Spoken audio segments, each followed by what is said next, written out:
Howdy there, folks, and welcome back to Bullets for Bucks. My name's Steven. I got Kyle with me. We're going to go over these Marlin 39A lever action rifles. They're chambered in 22 LR. What do we got here? So this is just a little bit older production model. This one's a little bit later production model. There's hardly any difference between them. This one's just checkered. This one I've put a scope on. This one has the Leupold FX1, the 4-power rimfire with a fine duplex reticle. Okay. I just really like the Marlin. It's a collector's item. You know, they're out of production. These are JM marked, but they're great guns. They're highly desirable. You know, they're sized more appropriately for adult. And if you run the auctions, they're just phenomenal. They're a great collector's gun.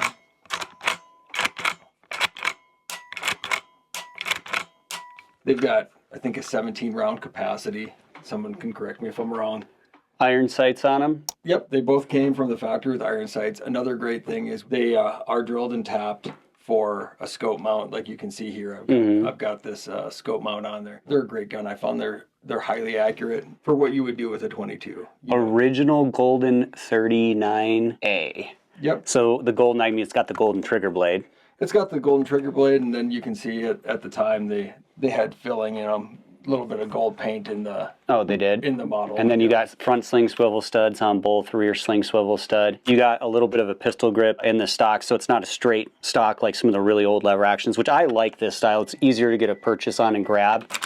Really smooth receiver here. It's enclosed. And then you got, what is this, a big like spur or something on there, so you can really get a good grip on the hammer? It's meant for the scoped rifle that you can get underneath the scope without pinching your thumb. And then let's see what the trigger, it's got a curved trigger blade. Ooh, wow.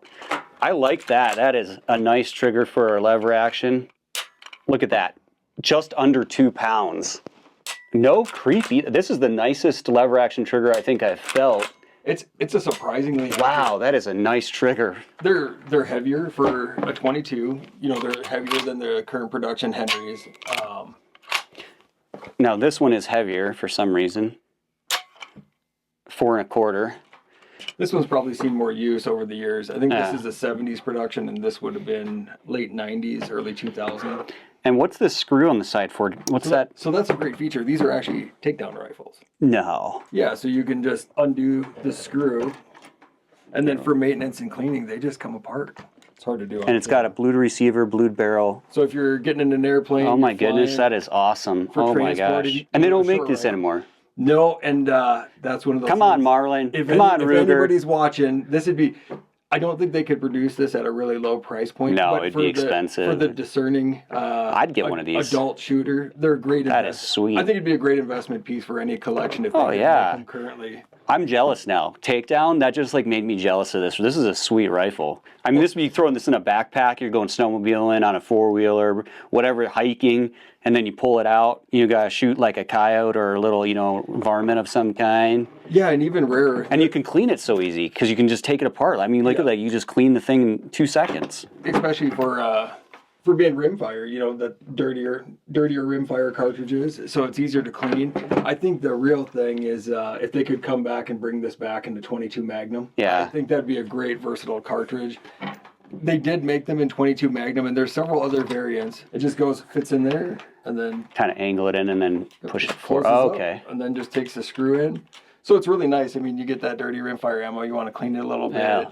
It's super easy operation. I think the one difference that, one of the other reasons you can tell that this is a later production model is the lack of a crossbow safety on this earlier model. So you relied on the half position there, dead trigger for carrying, and then when you're ready to fire, you just pull it back. Whereas this one, you could leave the hammer fully cocked.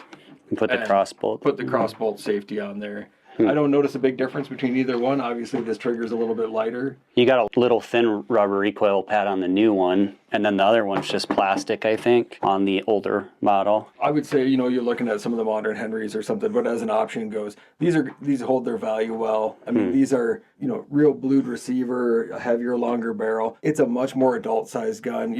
I'm not knocking the Henrys. They're great. But I think that the fit and finish and the quality, but then there's the price point.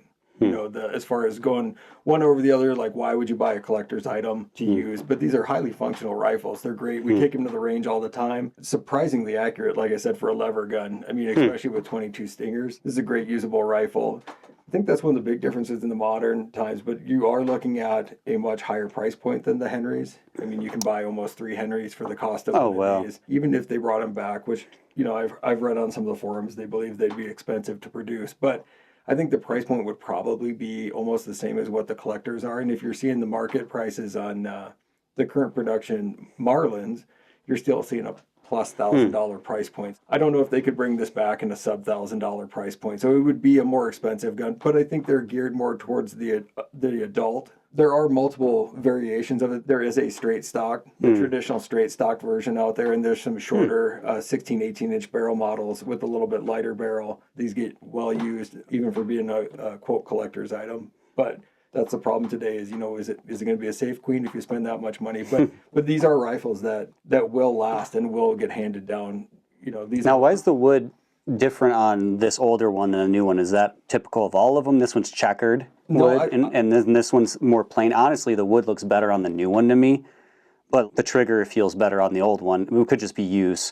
Is this wood been replaced, or? No, I think it's original, because you can see on the grip cap there, it has the original grip cap, and the only sad thing is the original bullseye fell out. Now, what's that for? What's this bullseye thing? It's just an accent piece, or what? It's an accent piece, and sitting on the rack, you always saw the Marlins. As you walk through, you'd be able to tell it was a Marlin sitting on the rack. Branding. Versus, I think that's one of the reasons why they added those bullseyes. And now if you look at the modern production Marlins, that since they've been purchased by Ruger, now they're a red bullseye. You know, Sturm Ruger's always been red as their primary color for branding. So now modern production Marlin guns still carry the traditional bullseye in there. Interesting. Yeah, that's the only problem with this one is just the loss of that bullseye, which is sad, but I'm sure I could, if I looked around. And have you had any problems with either one? This one has thousands of rounds through it. And the only thing I ever had an issue with was I had some extractor issues. A burr developed just from dry firing on an empty chamber, and then refitting an extractor can be kind of a chore. It has to be profiled. You know, they're not an AR. These were built in a day where parts were hand fit. So I did take it to a gunsmith and I tried to replace it myself, but I just couldn't get the extractor angle right. And a local gunsmith made an easy job out of that, and it wasn't very expensive. So overall, I probably got $50 in maintenance, $60 in maintenance on this one. Had this rifle, I think, 15 years now. I mean, I think that's pretty cheap maintenance. Yeah, it's not bad. It's acceptable. That's pretty cool. I like them. Do you know what kind of wood this is? I believe they're both walnut. Walnut. Well, thank you for that. You bet. Hope you guys enjoyed this comparison. I look forward to seeing you guys in the next video. Thanks for watching Bullets for Bucks. Check out this next video and subscribe.